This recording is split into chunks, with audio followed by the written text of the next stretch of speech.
This is where it gets tricky for me. I didn't struggle really with disordered eating until having SIBO, until I had to start cutting all these foods out of my diet because of how they made me feel having poor gut health. And it was like gluten, and then it was, I cut out caffeine, and then it was dairy, and then it was sugar, and then it was alcohol, and then it was everything. Like, I cut everything out of my diet.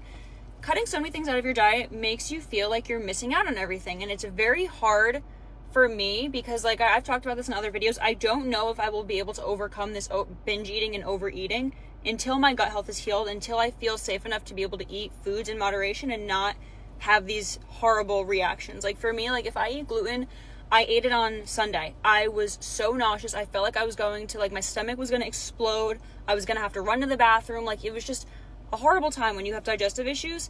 But it's hard because some of my favorite foods are sushi, which usually has gluten, which is pizza, has gluten, has dairy. So all of my favorite foods, it feels like I can't eat and fully enjoy because I know, like, I have to prepare to eat the foods I like and make sure I'm sitting at home and make sure I'm not going to be in public and make sure my clothes aren't too tight and who am I going to be around and, like, what's the atmosphere. Like, it has to be a very planned thing, which is hard because it was never like that for me. I was able to eat in moderation and not go haywire because I could eat whatever I wanted, whenever I wanted. I never felt like there was this restriction I had to do to keep my stomach and gut health in check.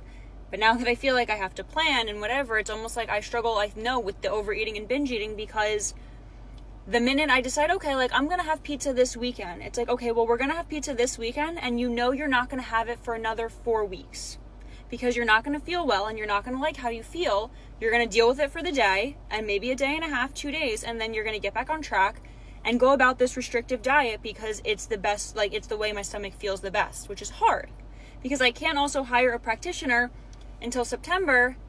And it's like this whole, like I said, I didn't struggle always with disordered eating until it really ramped up when I had SIBO and all these gut health issues. So I'm hoping that once this gut health, like, I can heal my gut health and I can heal from mold toxicity and, like, all this other stuff I have going on, like, I will be able to eat more freely and in more moderation because, like I said, this wasn't always my life. So it's definitely disordered, but it's disordered stemming from having SIBO, if that makes sense. Like, if I didn't have SIBO, I don't think I would have gone down this path, if that makes sense.